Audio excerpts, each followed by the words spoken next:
Alright, first step is just a couple of tools you'll need is a needle nose, I use a dental pick, small flathead, some Q-tips. Obviously the pod's not necessary quite yet. What I do is I get in there with the flathead and just kind of pry up the body a little bit. I've done this a couple times before and have had some pretty good success with it. There's going to be an adhesive that attaches this piece of the body to the shell as well as some clasps. Mine will come apart a little bit easier just because I've done it before. However, at first it can be quite tricky. So what you're seeing here is the device. There's a little rubber boot on the inside that you got to take out. Keep in mind that that boot reaches inside and attaches to the sensor here that allows you to draw. That's the part that you got to clean out.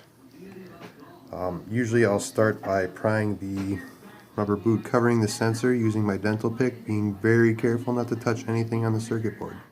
You'll notice I just removed that slightly from the sensor. Next I will go inside and draw out that boot using my dental pick.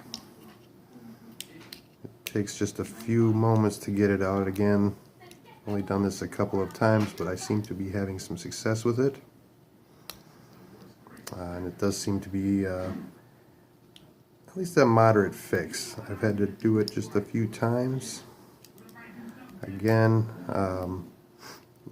if you're not familiar with batteries in general or comfortable working with electronics, I would advise you not to work with this particular operation, just for the possibilities that you may get shocked if you're not being careful. I got the rubber far enough away from the metal contacts. I will reach in there with my needle nose and pull the device out.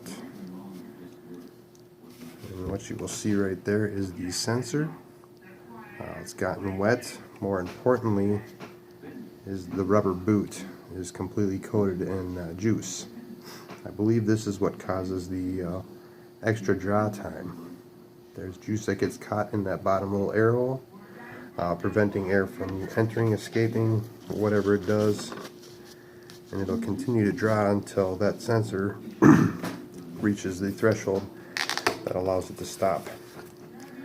Currently now taking some rubbing alcohol,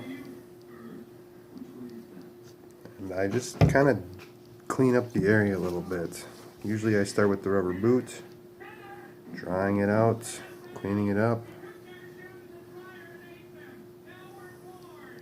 to a point where it just will air dry quickly. At this point I'll also go in and clean out the contacts while I got it apart. Metal contacts with some rubbing alcohol has never done any harm. What I'll also do is I will also use some more rubbing alcohol to clean the sensor. You don't want this saturated, just a little bit over the top. Kind of helps, gets rid of some of the juice that might have been captured on there during the process.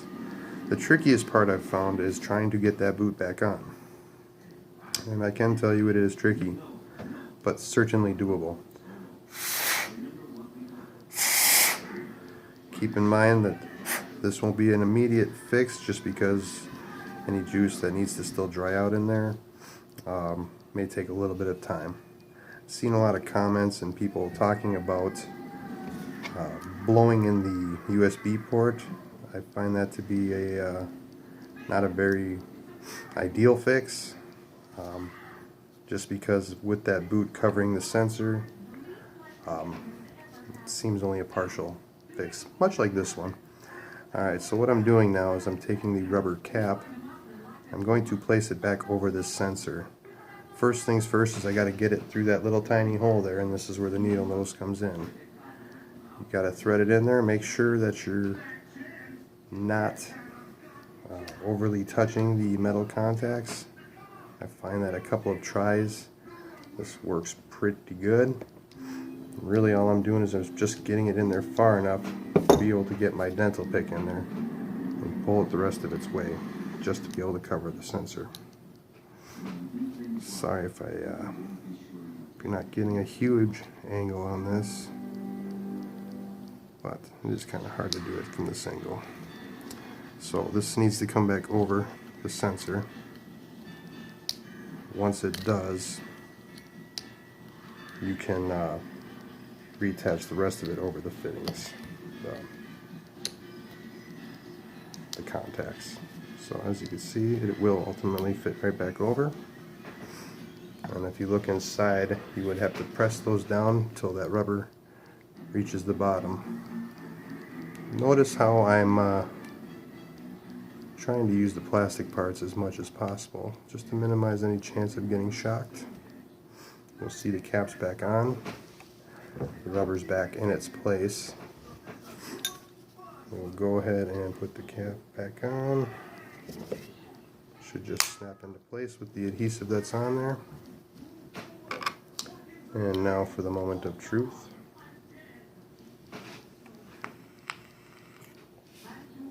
You'll see that it does not draw as long as it did before.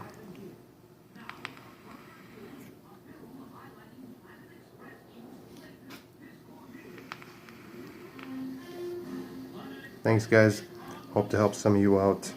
I don't post many videos, so maybe I'll post another one doing a better job of this, or who knows what. Thanks again.